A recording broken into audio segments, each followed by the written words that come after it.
Good afternoon, everybody. Welcome to another episode of Sean Talks Cybersecurity. And happy Saturday to you all. And thanks for joining in the live stream today. Really happy to see I have a little bit of a live audience, and I can go ahead and get started here in the news. Well, let's go ahead and get started with the news. How shall we? Okay. So, first story of the day, we have a developer guilty of using kill switch to sabotage employers' systems by Lawrence Abrams on Bleeping Computer. Yeah, this is going to be a heavy news day today. Actually, you wouldn't think on the weekend that it would be, but this weekend it just happens to be kind of crazy. So, yeah, this is definitely a cybersecurity engineer or analyst's worst nightmare for sure. And I will tell you that this person's probably going to find themselves in jail for this one. So, a software developer has been found guilty of sabotaging his ex-employer's systems by running custom malware and installing a kill switch after being demoted at the company. Yeah, disgruntled employee, that term comes to mind. And you will find that if you work in any kind of like business, like big business and everything like that, even small business, it doesn't matter. You get these things that HR calls disgruntled employees. And that just basically means an employee that's not in a good spot, and they're just going to do whatever they can to wreck your company, and not a good thing. You don't want that. So Davis Liu, 55 years old. Come on, man, 55 years old. Like, you should definitely know better. It's not like you're a teenager or you're a kid. Like, I mean, even they should know better. I mean, the teenager should know better. But like, 55, like, come on, like that's bad. Come on. Davis Liu of Houston, 55 years old, was a software developer for an Ohio company, reportedly Eaton Group, from 2007 to 2019. So this Eaton Corporation is a global management company that provides electrical, hydraulic, and mechanical solutions for various industries. Great. Wonderful. So he really, really wrecked things when he did this. So following a corporate restructuring in 2018, Liu lost responsibilities at his job and was found guilty of sabotaging his employer's computer systems and network with custom malware and kill switches. Yeah, dude, sounds like a real piece of garbage. I would be really, really pissed if I were on the team to have to clean this up. According to Liu's indictment, Liu also deleted coworkers' user profiles and implemented a kill switch that would lock out all users if his account in the company Windows Active Directory was disabled. The kill switch code named is DLE enabled in AD was an abbreviation is Dave Lewis enabled in or is Dave Liu enabled in Active Directory. Wow, that's bad, man. That's really bad. Not good. So, yeah, DOJ says internet search queries also revealed that Liu had been researching ways to elevate privileges, hide processes, and quickly delete files. Yeah. I don't know what to even say. Look at this. You got a charge that carries a maximum penalty of 10 years in prison. Jury convicted Liu of causing intentional damage to protected computers. So he's probably gonna do some jail time for that one. That one's not good. Well, we got crazy people out there that, listen, it's not worth it. Like, if you get mad at your employer, just quit, move on, get on with your day, go somewhere else. It's not worth it. Like, I don't care how mad you are. Like, it's not worth it for you to just go ahead and wreck your whole life. I mean, that guy's gonna do jail time now, and he's probably kicking himself. Like, you are an idiot, dude. Like, you're an idiot. Like, why would you ever think that was a good thing to even do? Like, now you're gonna be spending time in jail. And you could have literally just quit and been like, look, it's 2018, hindsight, I'm pissed. Like, I'm going to move on with my life. Like, see you later. I've worked for employers that I haven't been thrilled with. Like, everybody has, I'm pretty sure. But you don't just go ahead and wreck your whole life by putting malware on systems and everything. Like, that's just dumb. Like, come on, man. Like, that's bad. All right. Enough with that story. Let's move on. Sorry to all the people dealing with that situation, though. Man, that one's gonna be sticking with me. Okay. Bill Tulis at Bleeping Computer says YouTubers extorted via copyright strikes to spread malware. So cybercriminals are sending bogus copyright claims to YouTubers to coerce them into promoting malware and cryptocurrency miners on their videos. The threat actors take advantage of the popularity of Windows packet divert tools that are increasingly used in Russia as they help users bypass internet censorship and government-imposed restrictions on websites and online services. YouTube creators catering to this audience publish tutorials on how to use various WPD-based tools to bypass censorship and are being targeted by threat actors posing as the copyright holders of these tools. In most cases seen by Kaspersky, the threat actors claim to be the original developers of the presented restriction bypass tool, filing a copyright claim with YouTube, and then contacting the creator to offer a resolution in the form of including a download link they provide. Yeah. So yeah, another crazy one. So this Windows packet divert is probably something that I would just steer clear of on the YouTube front for a while here. I mean, it sounds like just crazy times on the YouTube front. If you have anybody who you follow on YouTube that's doing these videos, give them a warning. Leave a comment in their comment section and be like, look, just to let you know this is happening. Heard it on Sean Talk Cybersecurity, just sharing with you. So, all right. So the next one is kind of got a little ahead of myself. I was reading that one this morning. Basically, MITRE Embed for OT, operational technology, for anybody who's not sure, and ICS threat modeling takes flight. So manufacturers and infrastructure providers are gaining options to satisfy regulations and boost cyber safety for embedded and industrial control systems as Embed, Stride, and Attack for ICS gain traction. Written by Robert Lemos at Dark Reading. So I want to take a minute and talk about this one. MITRE Embed is really a big deal. I'm going to go right out to their website here and just show you. So the embed threat model provides a cultivated knowledge base of cyber threats to embedded devices, providing a common understanding of these threats and security mechanisms to mitigate them. One thing that I've been harping on for a long time now on cybersecurity in general has been the need for people to take operational technology seriously. You have water treatment facilities, you have power plants, you have paper mills, you have tons of old systems in this country, in the United States, right? And these things need to be secured. And they really, especially as things have been brought on, they haven't been. And so there's a company by the name of Dragos, and you can go out to Dragos and see what they're all about. But basically, they kind of took this thing head on a couple years ago, and they've been making a lot of strides as far as I can tell. I'm not associated with Dragos. I just know that they have really taken and said, hey, look, OT really needs security. And they really have driven the OT security forward. So good on Dragos for that, but also good on MITRE here for actually coming out with a really good framework. I would encourage you, if you work in the OT space, you work in any of these places, and let's say you're maybe an electrical engineer or something, maybe you want to go ahead and start to share this out with your different teams. I would encourage you, if you're in cybersecurity and you have friends that are electrical engineers, or mechanical engineers, or whatever it is that they do, process engineers, nuclear engineers, pretty sure nuclear engineers, hopefully those systems are very secure. I would think they would be, but then again, you never know. So share this out with them. Let them know that there's this framework now, MITRE Embed Threat Model, and they can get out here and go out right to the website and start learning about it. But I think it's a necessity in 2025 because all these legacy systems that we have, all these OT systems, they really need this security, and seeing people do more and more with it is just phenomenal. It makes me very happy to see. So with that, let's close out of all of our news tabs here. Let's go out to TryHackMe and let's dive into some Linux. So we got our subject at hand today, which is beginning Linux. Definitely something that I am very fond of.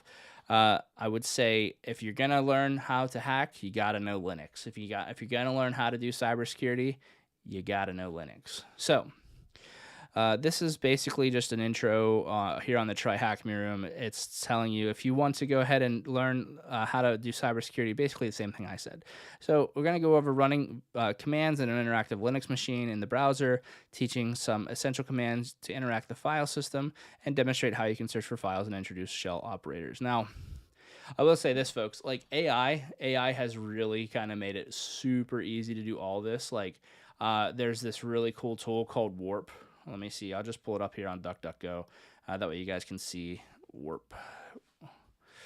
Yeah, so warp.dev. So this terminal here, I mean, you can see here they just released it on Windows, but basically, if you have, it doesn't matter if you run Mac, Linux, or Windows. Now you can just download this, and it goes out to like Claude, uh, and it'll just you don't even have to learn all your Linux commands anymore. Although I highly encourage you to, because I have a let's call it controversial belief that if you don't use your tools and your knowledge, that you're going to lose it. And I think that I'm seeing that firsthand with people in the IT space where they're not really using whatever it is that they learned years ago, and they're completely relying on AI. Look, I'm even guilty of it a little bit myself, and I actually stopped using AI for this reason, because at least mostly, I still use a little bit of AI, but compared to what I was using a while back, I'm hardly touching it at all. And the reason why it goes against the grain from what we're talking about nowadays is because if you start to rely too much on those AI systems, and you start to say, "Hey, ChatGPT, do this for me. Hey, Grok, do this for me. Hey, Claude, do this for me," it's going to just wreck all the hard work and knowledge that you've gained over the course of your time learning all this stuff. And why do that? Like, or maybe you don't even learn it at all. Maybe you just don't know anything and you just go straight to AI and you're like, "Hey, AI, do this thing for me." And really, that's not going to help you if you're trying to go ahead and stay in a good career, and you're trying to get in and be a really good cybersecurity professional in 2025 and beyond here. Like, you gotta know that AI, it really comes with its curses. Even though it has some blessings, it really has some curses. So I really highly recommend that if you are getting into Linux, you definitely need to you definitely can't rely too much on AI, and that goes for everything. That goes for everything in this career field. So yeah, Warp. Let's go ahead and continue on here. All right. So a bit of background on Linux. So where's Linux used? So it's basically used everywhere at this point. So Linux powers websites, cars, point of sale systems, critical infrastructure like traffic light controllers, tons of everything. I mean, like Android is built on Linux. At least at some point it was. Now it's kind of its own thing. But at the end of the day, like the core of it is still Linux, right? So the name Linux is actually an umbrella term for multiple OSs that are based on the Unix operating system. And thanks to Linux being open source, variants of Linux come in all shapes and sizes, suited best for what the system is being used for. So Linux is the combination of the words Linus Torvalds, which is the creator of Linux. Let's take a quick look at Linus Torvalds, because he's a very famous guy. And you guys need to know who he is, because if you don't know who he is and you're trying to learn Linux, well, you got to start with this guy right here, Mr. Linus Torvalds. This is the daddy of Linux. So basically, this guy got sick of all the way things used to be done, and he was kind of like, "Look, I'm gonna do this all on my own. I'm gonna figure it out." Now, granted, Linux is made by many people, but back in the '90s, early in the '80s, like, this guy was kind of like, "I don't want to do all these other, like, whatever this garbage is for Windows and everything," right? He was like, "I'm going to create my own thing." So Linux, thank God for Linus Torvalds taking Unix and making it into what it is now with Linux. And so two of the big popular distributions are Ubuntu and Debian. And that is Debian and not Debian. Debian because it's named after the guy's wife who created it. I'm pretty sure that's the story. Don't quote me on that, but her name was Deb. But anyway, not to get too deep into the weeds on that and everything, but basically just know that those are very popular. And then obviously you have things like Kali Linux and Fedora. Oh my goodness, there's like tons of Linux distributions out there, and you will find that you might just have one that you really like, and that's what you stick with. If you're just starting off and you just want to get your feet wet with Linux, I recommend just downloading a copy of Ubuntu and starting there, because it's one of the most stable systems out there. It's very heavily supported, and you can Google the hell out of whatever it is you want to try to find on Linux, and it'll be like how to do this in Ubuntu, and then it'll come right up. So Ubuntu is what I started with. I recommend Ubuntu because it's very easy to get started with. But if you wanted more of a challenge, you can start with something like Kali. Don't install it right on your machine. Put it in a VM. In fact, don't put Ubuntu on your machine. Start with a VM first. But anyway, let's talk about this. So similar to how you have different versions of Windows 7, 8, and 10, and 11, which we are using nowadays, and I'm sure they're working on the next version. There are many different versions and distributions of Linux, as I just said. So what year was the first release of Linux operating system? So they're not going to tell us that, so let's go out to DuckDuckGo, and let's see. When was the first version of Linux made? Okay, so it says it's 1991, made by Mr. Linus Torvalds. Okay, so 1991. Whoop, no, not 1992. There we go. Alrighty. Okay, next. So interacting with your first Linux machine in the browser. So this room has a Ubuntu Linux machine. So we're going to let it start up here. We'll get into it. So this room, basically, we're going to go ahead and once deployed, the card will appear at the top of the room, and that'll give us 2 hours, basically, which we can add hours. This is like our first foray into what Linux is actually going to look like. At the very beginning of all this series that I've been working on, I talked about, like we actually went into a Kali box that they have here on TryHackMe, and that was pretty cool. But now we're going to actually get into the weeds a little bit and really understand. So, yeah, basically, this is just walking you through how you would actually do it. So if you want to go out there to TryHackMe and do this along with me, feel free. Or if you want to do it after this, if you're going to watch this video after, and then you can do that. So basically, we're going to go ahead and do some commands. So as previously discussed, the large selling point of using OSs such as Ubuntu is how lightweight they can be. So this, of course, doesn't come with without its disadvantages. For example, often there is no GUI or graphical user interface like we've mentioned before, or what is also known as a desktop environment, like what we have here that you see, right? So I'm on Mac OS, and so this is a desktop environment. So the terminal is purely text-based and is intimidating at first. However, if we break it down, some commands after some time, you quickly become familiar with using the terminal, right? So we're going to allow the copy-paste. But basically, don't be afraid of the terminal if you first start it and you're like, oh my gosh, how am I ever going to be able to do this? It's actually not bad at all once you get started. So let's just go ahead and play around and see what we get here. So they want us to say, you can see here, this is your first command, echo, right? And that's just going to actually do what it says. It's going to echo output any text that we provide in the terminal, right? So you could say, hello, whatever, hello world, hello friend. And then for the next one, you get who am I? And that's just going to tell you who you actually are logged in as. Very useful command if you really are trying to break into a machine. You can go ahead and do that ethically, of course. Ethically, I stress that. Echo TryHackMe. And then so you can see, boom, it just, we would say echo TryHackMe. If we wanted to output the text, oh yeah, I forgot my quotes. Sorry about that. You got to have the quotes, folks. You got to have the quotes. All right, so submit that.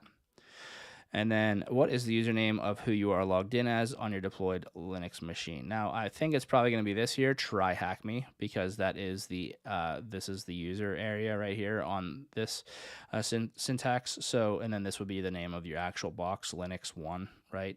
But so let's just see. Let's make sure. Who am I? Yeah, you see your TryHackMe. All right, cool. So interacting with the file system. These are going to be some of your most important commands on Linux, and so these are things you really need to remember. Jot them down, write them in your notebook, whatever you have, journal. It doesn't matter. Put them somewhere because these are going to be extremely important to remember. So one of the first ones here is ls, which is list. It's short for list. And you'll see whenever you work in Linux, a lot of everything is shortened up. So, and that's just to make it easier on you as you type it out, so you don't have to actually type out list every time. You just type ls. And then cd, which is change directory. If you're out on Windows or something, or Mac, you just go out to like your Finder or your File Explorer, and then you have that open, and then you can just go ahead and through the GUI, you can go ahead and go through that. But here on the terminal, which is this black area right here, right? Basically, you want to have your ability to change the directory right in here, which would be cd. And then you have concatenate, which is cat, and then you have pwd, not password, but present working directory. PWD, present working directory. So where are we? So I say PWD here, and you can see here we're actually in the home folder, and then we're in TryHackMe. So let's just do some basic commands here. So listing files in our current directory, we have ls, and we can actually see that, and we can actually take it a step further. We can do usually these are the flags you want. This little thing right here. Let me get this out actually. So if you go to yeah, so I want to show you guys my mouse cursor here. So I'm going to put my yellow highlighter on, and cool. Oop. Yeah, that's right. That's right. There we go. Good. Apparently it doesn't like whenever I do that. So we're just going to move this guy up here like that, and that way he's out of the way. Okay. Now you can see my mouse cursor a little bit easier. Perfect. So ls-la, and so we would do enter, and so you can actually see with ls-la that there are actually hidden files in this directory: xauthority, bash logout, bash rc, cache, and then we have these folders here. And you can see here they actually just show up in this format.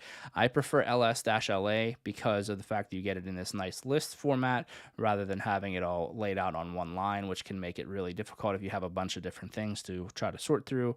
ls-la just makes it really nice. So you can actually do ls-l or ls. Yeah, so you can see if we do ls-l, the difference is that we actually don't have any of those hidden folders. So anyway, I don't want to get ahead of myself here. I want to just kind of keep things simple right now. I want to show you. Basically, we can go to, well, let's do this. Pro tip, you can list the contents of a directory without having to navigate to it by using ls and the name of a directory, right? So you don't have to actually change your working directory, which is cd. You can actually go out and just ls, right? So now that we know what folders exist, we need to use the cd command for change directory to change to that directory. So if I wanted to open the pictures, I do cd pictures. So cd, we want to actually, I don't know if we want to change the, well, let's just wait until we get down here. Maybe there is actually cd folder 1. And you see I hit the tab key on my keyboard just to let you know what I did there. That's why it auto-filled. But cd folder 1, and so then I can do another ls-la, and then boom, I can see here there's actually nothing inside of that folder. So if I want to get back out, I do cd dot dot. Cd dot dot will take me back out of the folder, right? And yeah. So we'll work on what these dots mean. Just know that if I hit cd dot dot for now, that just takes me to the previous space that I was in. So if I do pwd for present working directory, you can see I'm back here in home TryHackMe.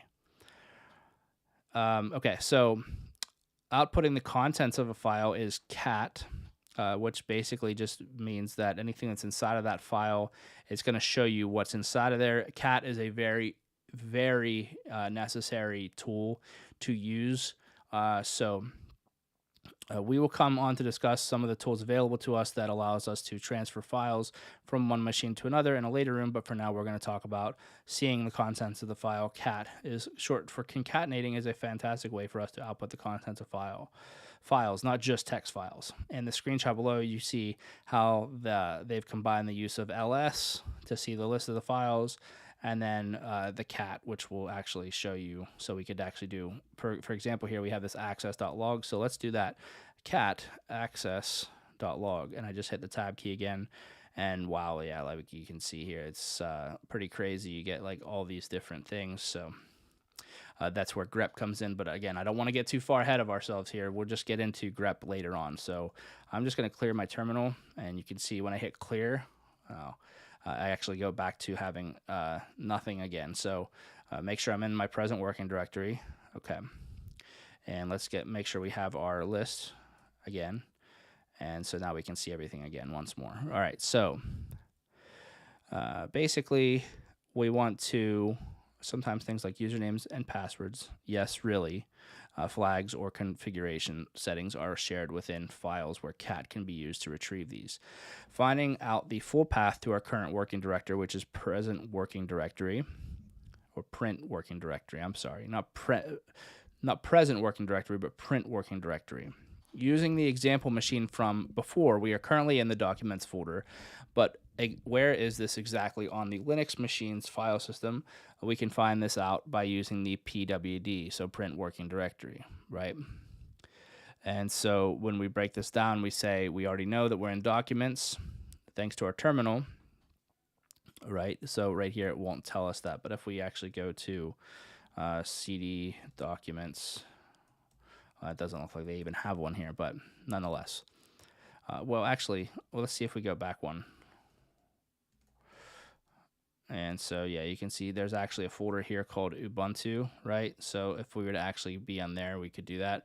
But we're going to stay in the TryHackMe folder because I don't know where it wants us to go. So, okay.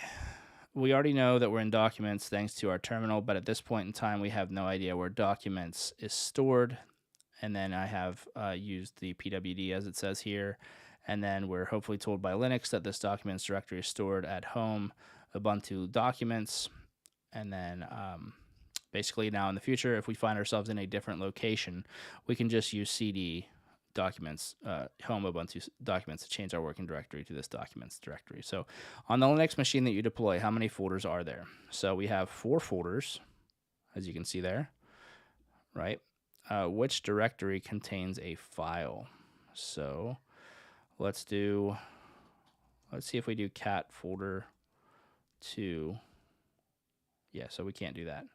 Okay, we'll do cd and then folder 2, and then do ls-la, and then so we know that doesn't have anything in it, so we can do cd ... And there's easier ways to do this, but we're just going to keep it like this for now so that we kind of can understand the basics.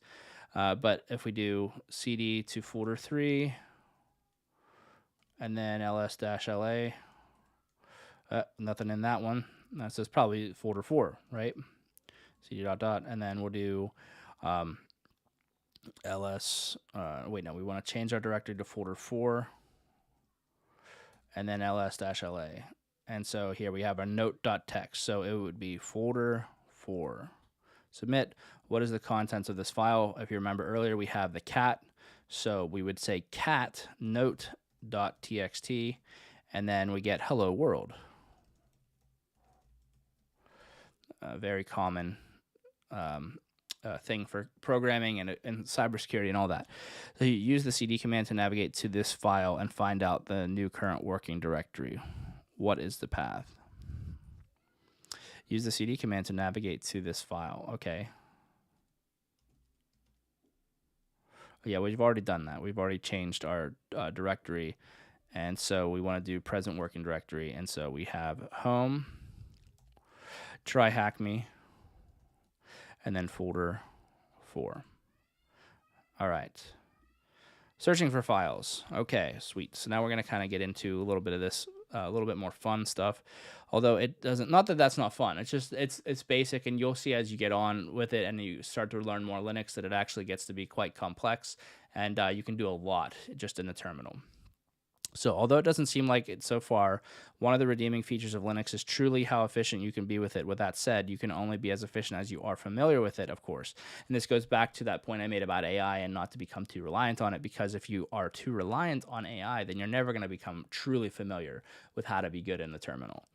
So as you interact with OSs such as Ubuntu, essential commands like those we've already covered will start to become muscle memory. One fantastic way to show just how efficient you can be with systems like this is using a set of commands to quickly search for files across the entire system that our user has access to. No need to consistently use cd and ls to find out what is where. Instead, we can use commands such as find to automate things like this for us. So this is where Linux starts to become a bit more intimidating, like I said, but it's where it gets to actually get fun. So using find. So we can say ls. Let's see, I hit cd and that brought me back to my main folder, right? So we can see that we have all of our folders here. And then now, of course, directories can contain even more directories within themselves. It becomes a headache when we're having to look through every single one just to try and look for specific files. We can use find to do this, to do just this for us. So find name passwords.txt, right? So let's start simple and assume that we already know the name of the file we're looking for. Now, so this is assuming you actually know it. This is where this is important to learn about find, right? So if we remember the file name, we can simply use find dash name and then whatever the file name is, in this case, passwords.txt. Find has managed to find the file. It turns out it is located in folder 1, passwords.txt. Sweet. But let's say that we don't know the name of the file, or we want to search for every file that has an extension such as txt. Let's do that too. So find dash name and then this star, which is just your wildcard character. Very common in programming. You'll find that this wildcard character comes up. So where find has been able to find every text file and has given us the location of each one. Now you can find out that this can, if you're on a real system, if you do this, you're gonna be looking for a needle in a needle stack, and it's not gonna be easy because you might get a bunch of text files back. So that's where grep comes in and gets actually really nice. And I'm happy that TryHackMe is actually going to get into this. So find dash name and then this asterisk dot text. So using grep, another great utility that is great one to learn about is the use of grep. Grep is, if you don't take anything else away from this video, you need to know what grep is. Grep is super, super useful. So the grep command allows us to search for the contents of files for specific values that we are looking for. Take, for example, the access log of a web server. In this case, the access log of a web server has 244 entries. So using a command like cat isn't going to cut it too well here. Let's say, for example, if we wanted to search the log file to see the things that a certain user or IP address visited. Looking through 244 entries isn't all that efficient considering we want to find a specific value. We can use grep to search the entire contents of this file for any entries of the value that we are searching for. Going with the example of a web server's access log, we want to see everything that the IP address 81.143.211.90 has visited. Note that this is fictional. They mention, yeah, right. So grep has searched through this file and has shown us any entries of what we've provided, and that is contained within this log for the IP. Now, I want to keep in mind as we get ahead here and we talk more about grep, that grep actually has one thing a lot of people get frustrated with when they first started is sometimes it's a little bit of a trial and error thing. And so if you're starting out and you don't get exactly the results you want back, you just got to stick with it, keep trying. Just like anything else in life, if you want to be good at something, you got to keep trying at it. So use grep on access.log to find the flag that has a prefix of THM. Okay, so what was access.log? So that would be right here. So if we go to ls-la again, and so we can see here access.log, right? So use grep, and then we want to know, what do we want to know? What does it want us to know? It wants us to use grep on access.log to find the flag that has a prefix of THM. So it wants us to have THM access.log. And so we get THM access. So basically, what is the flag? Note the access.log file is located in home TryHackMe directory, right? So THM and then access. That was our flag that we got back. We can see it right here. If you don't see it on your screen, it's right there. THM access. So you can see how really useful grep is at being able to find specific words, right? And you can see here this Mozilla right here that comes up. Like if I'm looking for that, I could do the same thing. So I could say grep Mozilla and then access.log, and it would do the same exact thing. So it'll highlight that. Wow, you can see what I mean when I say needle in a needle stack. But the good thing is it is actually finding all of those instances of Mozilla and highlighting that. So, and then you just gotta find the right needle. And I am serious when I say needle in a needle stack, not just needle in a haystack. It can get really complex when you start to get these really long log files to try to sort through things. So you might want to be more specific than just Mozilla, right? All right, let's clear out this terminal. and then go back to our present working directory, and then ls-la. That's just something that I do. There's other ways to do this. That's just something that I find is really, really useful when I clear my terminal. That way I know basically where I'm working out of. You can find your groove in your own way and whatever works for you as you get through TryHackMe. But just know that like when you're trying to figure out where you're at, you have your bearings, just a simple ls-la will help you get your bearings. And then so you can see I'll use ls-la all the time. I would use that. That's like one of my most common commands when I'm working out of Linux. So you'll find that cd and ls-la will be someone you're gonna really get into.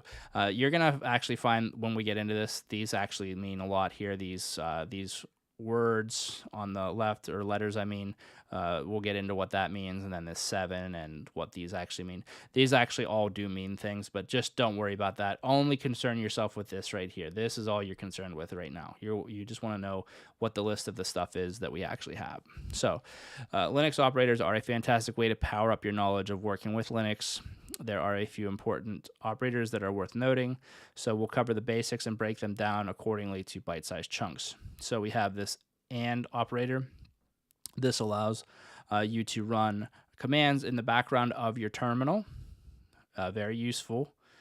This operator allows you to combine multiple commands together in one line of your terminal. Another extremely useful one. We'll do the pipe operator later. I don't want to get anybody confused, but just let's stick with this for now. This operator allows you to combine multiple commands together in one line of your terminal. This operator is a redirector, meaning that we can take the output from a command such as cat and then direct it elsewhere. Super useful, super useful. All these are useful. This operator does the same function of the of this right caret operator, right, which is the redirector, but appends the output rather than replacing it, meaning nothing is overwritten. So you most likely want to use this if you're trying to work in a system. You can do this if you're trying to actually replace it, but keep in mind that if you do, all that other stuff that you had there before is going to be gone. So keep that in mind. This is probably more likely what you want to get. Okay, so this operator allows us to execute commands in the background. For example, let's say we want to copy a large file.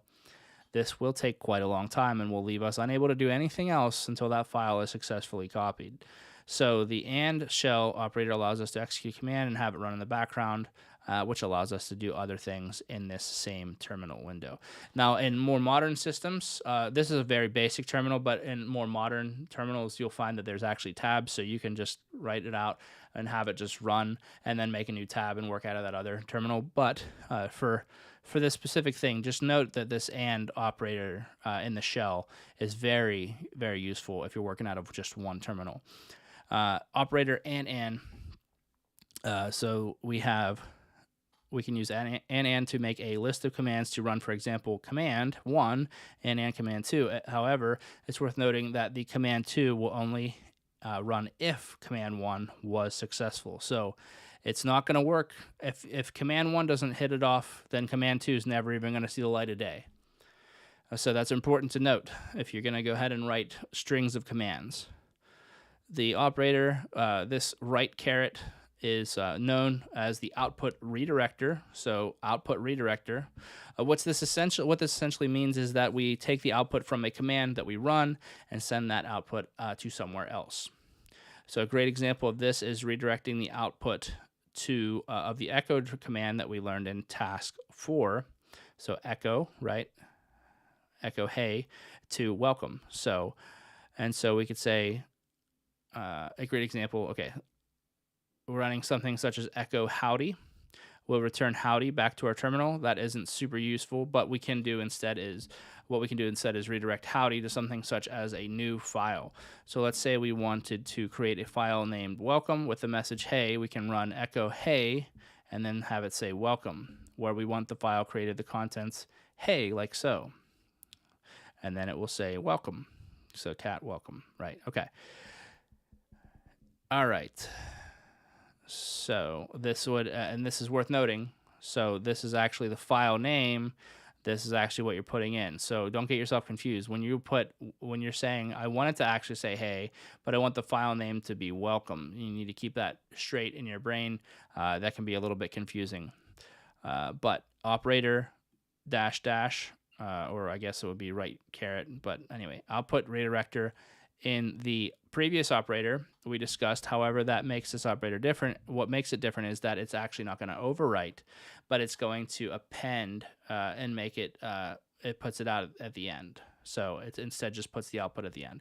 Following on with the previous example where we have the file welcome that has the contents of hey, if we were to use the echo to add hello to the file using the dash operator, the file will now only have hello and not hey. But if we wanted to say hey and then hello, we would put the dash dash. So we would actually say echo hello dash dash welcome. Or yeah, I'm just gonna say dash dash because that's easiest for me, but just know that that's what I'm saying. I'm saying these commands right here. I know they're not dashes, but just for simplicity's sake, you want these commands right here. So echo hello and then welcome, and then it's gonna say cat welcome, and then you get your hey and your hello. So you're not actually overwriting hello on top of hey. If we wanted to run a command in the background, which operator would we want to use? That would be this one right here, this and symbol. If we wanted to replace the contents of a file named password with the word password123, what would we use? We would use echo, and then we would use password123, and we would have that right caret, and then we would say in the name passwords, right? That's our file name. Now, if I wanted to add TryHackMe to this file named passwords, but also keep passwords123, what would we put? We would again say echo, and then we would say passwords one, or I'm sorry, we want to say TryHackMe, and then we want to have those two right carets, and then we want to say passwords is our name of our directory. So hit submit, and then that's it. And then we could do that with anything here. So we could say, we could go into, let's say cat, and I don't know, let me think, what do we want to say? Hello, and then we'll make a new file, say welcome, like what we did there, and then we'll say, actually not cat, we want to say echo cat, echo hello into the file that we'll call welcome, and then we can say cat welcome, and so you can see hello. And then if we say echo hi there, and we add it like that, right, and we say welcome, and then we say it again, cat welcome. There we go. See, we say hello, hi there. Now, that's what happens if we get rid of something else. What happens if we actually say echo? We'll say yo, and then we say welcome. Now, watch what happens. And then we'll do cat welcome. Now it got rid of everything. Hello, hi there, and it says yo. So now that's gone. Okay. So you can see how if you have a bunch of different things in there and you say you use this and you meant to keep all this, how it could be very bad. So keep in mind the power of this and what it's capable of, because you can really wreck something if you use this in the wrong way. Very important to note. Okay, so conclusion and summaries.